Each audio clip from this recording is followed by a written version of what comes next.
right, guys, welcome back to Unit 4, Outcome 2, Key Knowledge 4. This one is all about something called Senge's learning organization. Right there you see a little visual representing this theory. Here we see it in our study design, so an overview of the principles and the need to create a positive culture for change, which, to be honest, the need to create a positive culture for change we've kind of touched on previously when we were talking about corporate culture. But the whole idea of this Senge's learning organization is that if this is implemented into a business, it kind of just naturally then creates that positive culture for change. Okay, so what is this all about? Okay, so we've been talking now for a while about how businesses need to change. The reality is that all businesses and all individuals go through change many times in their lives. Okay, probably more so now than ever, because realistically, we're now in 2023, pretty much in a situation of continual change, such as the world that we live in. It seems that change is happening much more quickly than it used to do. Remember that question we looked at in outcome 1? There was a statement, nothing is as permanent as change. And you had to, I think, discuss that in relation to a business. That statement sums it up. Nothing is as permanent as change. Change is constant. Change is always happening. So that's a reality. It isn't even really now that businesses, they go, right, we're going to make a change. We make a change and then we sit still. They've made that change and then there's another change to be made, or there's multiple changes happening. Change is constantly happening. So can't stress that enough. Because of that, and because we know that there's a ton of restraining forces that can potentially push against change happening, it's essential that managers and leaders within the business are able to make changes happen successfully, because it is not easy, okay? So to assist them with that, there's a number of theories, principles, and strategies that have kind of been put out there over the years. A bit like, you remember motivation theories, we looked at 3, there's many others. You have these management experts that come up with these theories and stuff that, businesses can implement in their business. So what we do in this outcome, because we're looking at change, we look at a couple of theories across this outcome that assist managers in making change happen successfully in their business. Okay, so this one, Senge's learning organization, the one we say that's what this key knowledge dot point is all about. And then later on, we look at something called Lewin's 3-step change model. So we look at 2 theories that can assist managers in seeing a change through successfully in this outcome.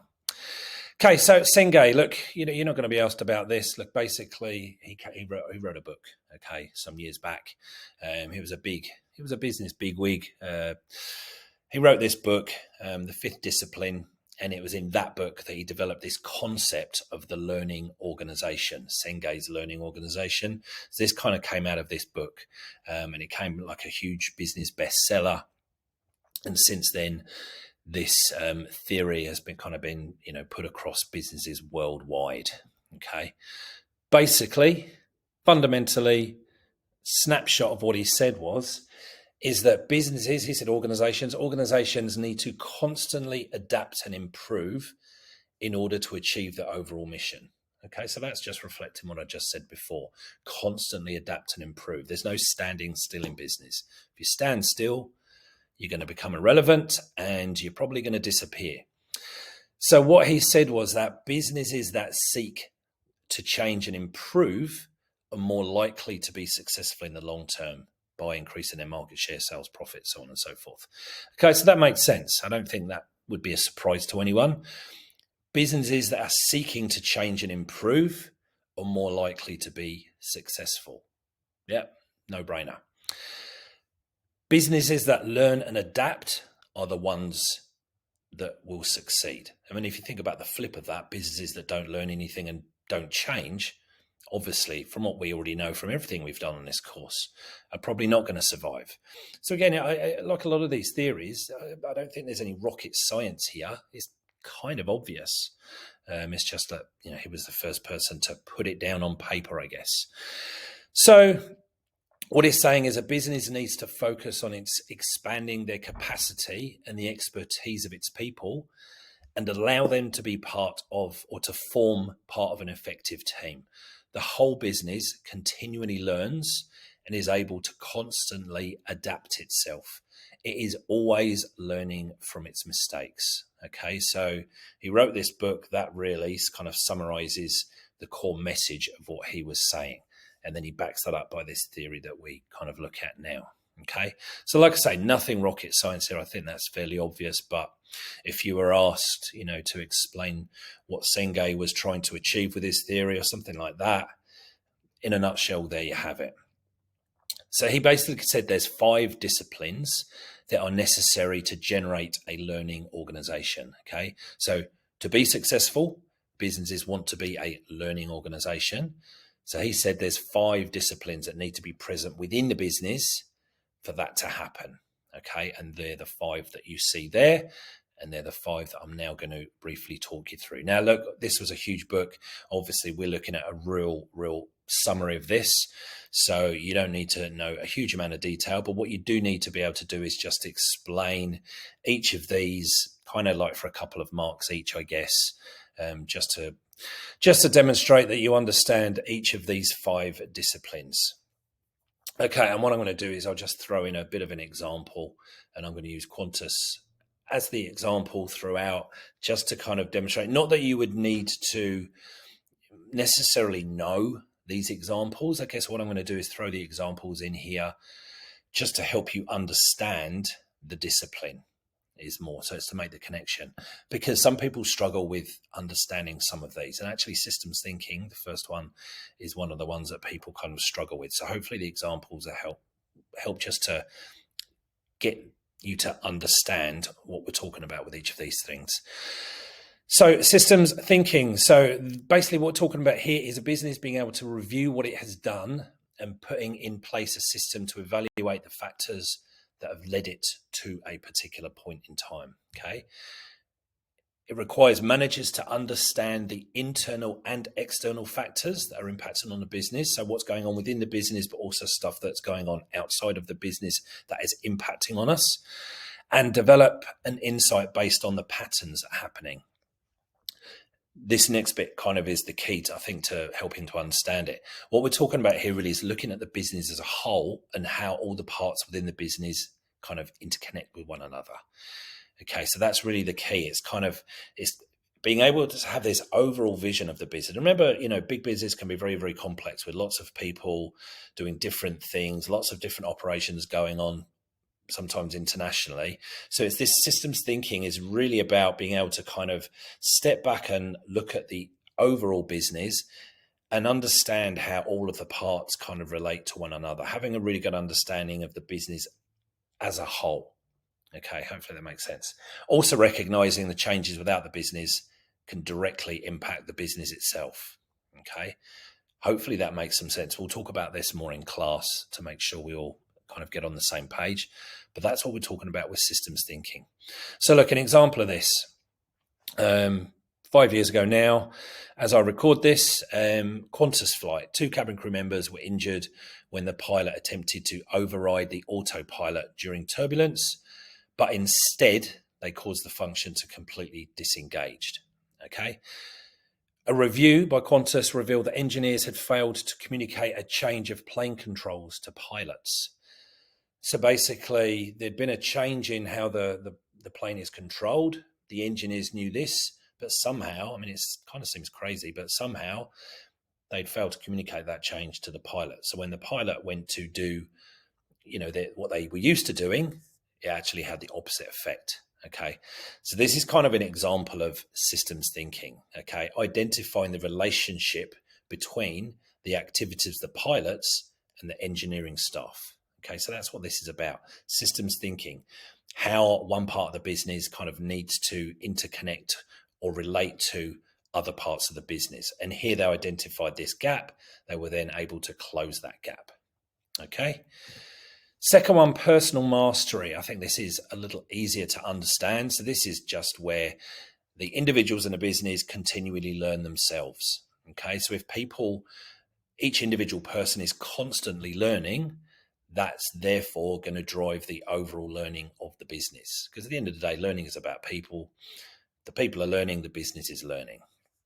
Okay. Employees that are proficient in their jobs, that are good in their jobs, are going to improve the overall performance of the business. We already know that from earlier in the course. That's what's going to lead to long-term success for the business. So with personal mastery, employees are able to understand their own strengths and weaknesses so that they know rather what they need to work on. So that's really a key part of personal mastery.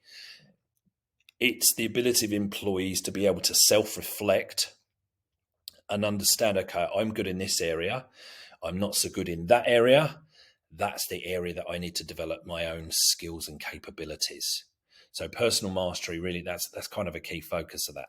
Reflecting, understanding your weaknesses, and then going and working on those weaknesses to improve them. Okay. So employees at Qantas are provided with lots and lots of opportunities to create and shape their own careers. You can kind of take in lots of different directions. And these opportunities include the employees being supported to take on challenging projects and further develop themselves in their area of choice. There's actually a lot of scope for Qantas employees to move from kind of one function to another. Okay, so Qantas apply the principle of personal mastery by creating this open environment that constantly facilitates employee development. Okay, so I have a friend who is a qualified accountant, a chartered accountant, and she joined Qantas some years ago as an accountant, and she's actually shifted through the business. I think she moved into risk at one point, and she actually now heads cybersecurity at Qantas. She's in charge of global cybersecurity for Qantas with a background as an accountant. And she's kind of identified areas in the business she wanted to move into and been given the opportunity to learn. And now she's working in an area which she says, 10 years ago, she knew nothing about, would never have envisioned herself working. But Qantas has created that kind of landscape where she's been able to make that move over a period of time. Mental models. Okay, this is another one that people sometimes struggle a little bit with understanding. This one is all about challenging the deeply entrenched assumptions, generalizations, and beliefs that we all have. Okay, it's just part of human nature. Okay, people can often have deeply entrenched views on certain aspects of their personal and professional lives. And that's based on their assumptions, their personal bias, their own values, your own beliefs and values, which, come from, they're influenced by lots and lots of different things. So what mental models does, basically, it requires people to become aware of and self-reflect on those assumptions and their own view of the world. Okay. The idea being here, if people have the ability to develop that skill, that ability, they're then going to have a better understanding of how those views can impact on their thinking. Okay, so it's understanding that we have, we all have assumptions, we all have bias, but understanding that can then have an impact on the decisions that we make, the way that we behave in the workplace. And how the workplace kind of evolves. Okay, so the example from Qantas here. So aviation has always been a largely male-dominated occupation, and this has reinforced the stereotype that pilots should be male. Okay, this assumption was challenged through Qantas's Nancy Bird Walton program, which aims to achieve a 40% intake of female pilots by 2028. So this initiative highlights Qantas's commitment to challenging mental models within the business and the industry, the broader industry as well, about the fact that, pilots are male. Now, I don't know in 2023 how far they are towards that end goal of 2028, but I've been on many, many flights over the years now where, they're being flown by a female captain, female first officer, whatever, much, much more common now. I mean, I remember flying as a kid. When I was a kid, that really would have been quite rare. Okay, but year on year on year, more and more females are entering the profession. Awesome stuff. Why should they not? But, the reason they weren't originally, it was this mental models, this idea that, pilots are men. But, the idea of mental model is recognizing that why should it be the case? There is no logical reason why that should be the case. So it's understanding that and kind of putting that aside and coming up with strategies that we put in place that kind of overcome that mental model. So that's what we're talking about here. Building a shared vision. I think this one is fairly simple. This one's just all about the idea that businesses are going to be more successful if everybody within the business shares a vision of the future. Okay, we all want the same thing. We're all working towards the same goal. We're all pulling in the same direction, essentially. Okay, so the best way for the business to ensure that that shared vision is developed and kind of happens is to get input from a range of people within the business. Okay, not just the leaders. If you want everybody within the business to get on board with your vision, it's obviously going to help if they've had some input into that vision. Okay, if employees have had some input into that vision, much more likely to commit to it, and therefore much more likely that the vision is going to happen ultimately.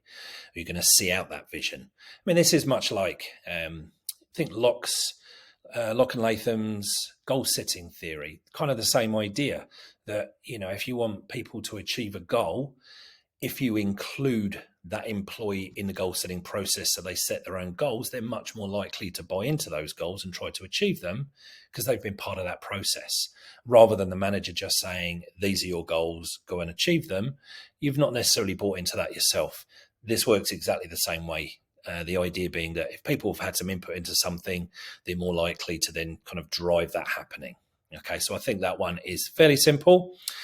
So with Qantas, CEO Alan Joyce, his CEO at the time I record this in, what are we now? The end of July 2023. He won't be for much longer because he is stepping down and being replaced later this year. But he developed a shared vision of Qantas's absolute commitment to safety. Okay, all Qantas employees required to regularly complete training programs to ensure that safety is maximised right across all business operations.